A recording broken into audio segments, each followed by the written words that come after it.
Assalamualaikum warahmatullahi wabarakatuh. Salam sehat, salam jumpa dengan saya. Saya Sri Heti. Saya adalah TAPW atau tenaga ahli paruh waktu dari Balai Teknik Bendungan. Di mana di sini saya akan membawakan materi mengenai evaluasi dan pengendalian rembesan. Mengapa judul itu dipilih? Karena memang rembesan itu mempunyai peranan yang sangat penting terhadap suatu keamanan struktur khususnya bendungan. Mari kita mulai saja untuk terkait evaluasi dan pengendalian rembesan. Baik, kita mulai saja. Kita diskusi mengenai evaluasi dan pengendalian rembesan. Nah, yang di depan ini adalah gambar dari bendungan. Bendungan di mana mungkin kalian juga tahu, ini adalah bendungan di Cirata. Nah, dalam pelatihan ini tentu kita mempunyai maksud dan tujuan. Nah, tujuannya apa? Tujuannya itu ada 7 sebagai target yang kita inginkan dari para peserta ibu bapak sekalian. Yang pertama adalah mampu menjelaskan mengenai sejarah awal desain. Jadi bagaimana awal desain mengenai pengendalian rembesan pada bendungan. Kemudian kedua, peserta diminta atau diharapkan mampu memahami dan melaksanakan cara pengendalian rembesan dan mengetahui pola kegagalan akibat rembesan. Yang ketiga, mampu melakukan kajian dan evaluasi data mengenai rembesan. Kemudian mampu melakukan investigasi dan pencarian data baik di lapangan maupun di laboratorium. Juga mampu melakukan investigasi lapangan mengenai kondisi rembesan pada bendungan yang diawasi. Juga melakukan analisis mengenai rembesan dan implementasinya, serta mampu melakukan pelaksanaan perbaikan baik sementara ataupun darurat atau secara permanen. Jadi itu adalah paket merupakan tujuan pembelajaran dari pelatihan ini. Sedangkan pokok bahasan yang akan kita bicarakan ada 7. Pertama yaitu latar belakang dan sejarah awal desain bendungan seperti tadi sudah saya sampaikan. Kemudian yang kedua adalah evaluasi pengendalian dan pola kegagalan akibat rembesan. Yang ketiga adalah kajian dan evaluasi data proyek. Keempat, investigasi lapangan. Kemudian investigasi lapangan khusus untuk kondisi-kondisi rembesan yang tertentu. Kemudian analisis mengenai rembesan dan terakhir adalah tindakan dan pelaksanaan perbaikan. Karena sebelum kita melakukan tindakan, kita harus mampu memahami bagaimana analisa yang tepat untuk dilakukan agar tindakan yang kita ambil itu benar-benar cocok. Nah, dari awal maka kita harus tahu betapa pentingnya rembesan. Seperti kalian tahu bahwa di bendungan itu air yang disimpan dalam suatu waduk akan cenderung mencari jalan keluar atau mengalir ke bagian hilir, ke bagian yang lebih rendah. Nah, rembesan itu akan mencari jalan melalui material yang porus atau apabila ada rekahan yang ada di dalam tubuh maupun fondasinya. Nah, gaya atau tekanan air rembesan itu dapat menimbulkan alur air baru atau alur existing hingga bendungan menjadi rekah. Jadi pengendalian rembesan itu merupakan faktor sangat penting dalam desain pelaksanaan konstruksi dan OP dari bendungan. Jadi di sini materi yang akan disampaikan itu ada 7 item mengacu kepada tadi pokok bahasan. Bab pertama atau sesi pertama pendahuluan diikuti dengan pola keruntuhan akibat rembesan, kemudian kajian dan evaluasi data, analisa rembesan, kemudian investigasi lapangan, juga metode pengendalian rembesan serta tindakan perbaikan. Nah, sebagai pembuka pendahuluan kita harus mundur ke sejarah sekitar dekade tahun 1920-an di mana desain dan konstruksi bendungan dan pengendalian rembesan berkembang sesuai dengan perkembangan ilmu dan teknologi. Tentu saja waktu itu mungkin masih caranya itu masih cara-cara lama Namun pengalaman fungsi waktu kita tetap memerlukan apa perjalanan perkembangan teknologi itu dan kebanyakan pada zaman-zaman atau masa-masa lalu itu pengendalian rembesan kurang berhasil. Mengapa? Karena ada kira-kira dipantau sekitar ada 4 alasan. Yang pertama adalah desain yang buruk, kemudian kendali mutu konstruksi yang tidak memadai, juga kurangnya pemeliharaan dan kurangnya sistem pemantauan. Jadi sistem pemantauan setelah dilakukan pengendalian itu tetap harus dilakukan. Ya. Nah, bendungan-bendungan itu dulu dibangun dengan menggunakan material yang ada di sekitarnya. Ya. Kalau ini sih sebetulnya sampai sekarang juga begitu. Ya. Nah, hanya dulu itu bendungan batu. Ya. Bendungan itu dibuat dari batu dengan cara coba-coba. Ya. Bahwa bangunan batu menggunakan material yang lebih ekonomis menurut mereka dibandingkan urugan tanah, supaya lereng lebih stabil. Namun kita tahu bahwa tentu sebaiknya material itu adalah material sekitar lokasi bendungan, entah itu batu atau dia tanah.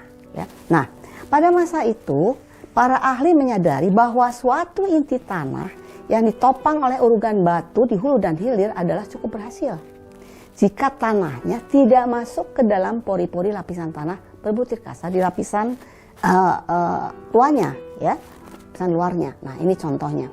Ini ada 2 gambar. Gambar 1 adalah penampang melintang dari bendungan Sadal, ya, yang masih primitif. Nah, itu di atas. Di situ di sebelah kiri kita lihat ada rubble masonry, ya. Kemudian yang di tengah itu dia beri gravel, dan di sebelah kanan dia juga berikan ada semacam slope protection di daerah hilir. Ya, nah itu penampang melintang bendungan yang masih primitif. Kemudian sesuai dengan perkembangan ilmu saat itu, ya, dia berubah menjadi gambar 2, ya, yaitu penampang tipikal bendungan dengan zona inti yang tipis, ya, tipis, dibangun di Inggris waktu itu pada abad 19. Ya, jadi di sini dia sudah mulai mengenal adanya core, ya, atau inti. Nah, kemudian di sini ada juga gambaran mengenai bendungan yang dibangun di Amerika. Awalnya terbuat dari lempung pudel, mengikuti cara di Inggris. Ya. Nah, karena di sini sulit membuat inti yang tipis, ya, maka desain dirubah menggunakan inti terbuat dari pasangan batu. Kita lihat di gambar yang bawah, ya, itu di gambar 3. Di situ terlihat bahwa dia menggunakan inti terbuat dari pasangan batu, tentu tidak tipis, ya. Kemudian pasangan batu itu fungsi waktu diganti menjadi beton. Nah, pada saat masa-masa awal tersebut, mereka melakukan pengendalian rembesan dengan mengacu, ya, mereka membuat langkah pertama yaitu membuat pedoman-pedoman mengenai lapisan saring atau filter. Ya. Untuk apa? Untuk menahan butiran yang terbawa akibat piping atau erosi internal, ya. Kita tahu piping itulah erosi buluh, nanti kita akan bicarakan di belakang. Kemudian yang kedua, selain melihat pedoman, mereka juga mengembangkan sistem drainase, ya, untuk mengendalikan tekanan rembesan, memotong alur rembesan, kemudian membatasi debit rembesan, ya. Jadi kita harus membatasi karena rembesan itu tidak mungkin kita stop 100%, ya. Dan bendungan itu bukan tidak boleh ada rembesan, boleh, asal masih di bawah batas yang ditentukan. Nah, kemudian setelah itu mengembang menjadi metode-metode konstruksi, ya, seperti parit halang atau cut off. Juga kemudian mereka mengembangkan instrumen-instrumen karena instrumen itu tetap harus diperlukan untuk memantau seberapa jauh rembesan yang terjadi, ya. Kemudian lokasi-lokasi mana, ya, yang terimbas akibat dampak dari rembesan. Nah, dari cara praktis pengendalian rembesan ada beberapa, maka sebagai outline-nya atau dapat kita kategorikan menjadi 4, ya. Yang pertama adalah filter, ya, kita buat filter untuk mencegah terbawanya butiran tanah. Kemudian pembatasan terhadap debit rembesan, ya. Kemudian kita juga buat metode drainase untuk mengurangi tekanan rembesan dan mengumpulkannya melalui konstruksi pembuang yang aman, ya. Atau kombinasi dari 3 tadi, ya. Filter atau pembatasan terhadap debit rembesan dan metode drainase. Kita buat atau kita pilih mana yang paling efektif dan efisien, ya. Nah, sebelum kita menentukan cara pengendalian rembesan, maka kita harus mengerti dulu apa yang menyebabkan atau bagaimana pola kegagalan akibat rembesan, ya. Nah, air di dalam bendungan atau waduk tuh tadi sudah saya sampaikan bahwa pasti selalu mencari jalan keluar untuk mencari tempat yang dimana dia mudah untuk keluar. Biasanya itu pada alur-alur atau pada lokasi terlemah, ya. Nah, misalkan alur terlemah, alur tersebut dapat melalui tubuh bendungan, ya, fondasi atau sekitar tumpuan, ya. Nah, masalah rembesan yang dapat mengakibatkan terjadinya keruntuhan itu kita gariskan tadi menjadi lebih detail 5 di sini, ya. Yang pertama adalah tekanan angkat berlebihan, ya, tekanan angkat atau uplift, ya. Kemudian kedua adalah piping atau kita kenal erosi buluh. Kemudian yang ketiga adalah erosi internal. Keempat adalah teruraikannya atau solutioning material batu yang mudah terurai. Dan terakhir adalah tekanan rembesan berlebihan atau penjenuhan yang menyebabkan terjadinya pembasahan lereng hilir, ya. Kita kenal sebagai sloughing, ya. Nah, kita bicara yang pertama dulu, ya, yaitu tekanan angkat dan blowout. Nah, si tekanan angkat ini atau blowout itu ada 3 macam, ya, ada 3 macam, yaitu tipe A, tipe B, dan tipe C. Tipe A seperti apa? Di sini kita lihat pada gambar, ya. Tipe A, di situ tertulis ya tipe A, ya, adalah kondisi statis dari gradien hidrolis tertentu dan tidak menunjukkan berkembangnya masalah. Ya, jadi seolah-olah dia masih kecil, masalahnya masih kecil, ya, belum signifikan terhadap terjadinya rembesan. Namun, bila gradien hidrolis ini bertambah tinggi, maka pada kondisi ekstrim, tipe A ini bisa berkembang menjadi tipe yang lain, yaitu tipe B atau tipe C. Itu bergantung kepada kondisi gradien hidrolis dan kondisi tanah tubuh atau fondasi bendungan, ya.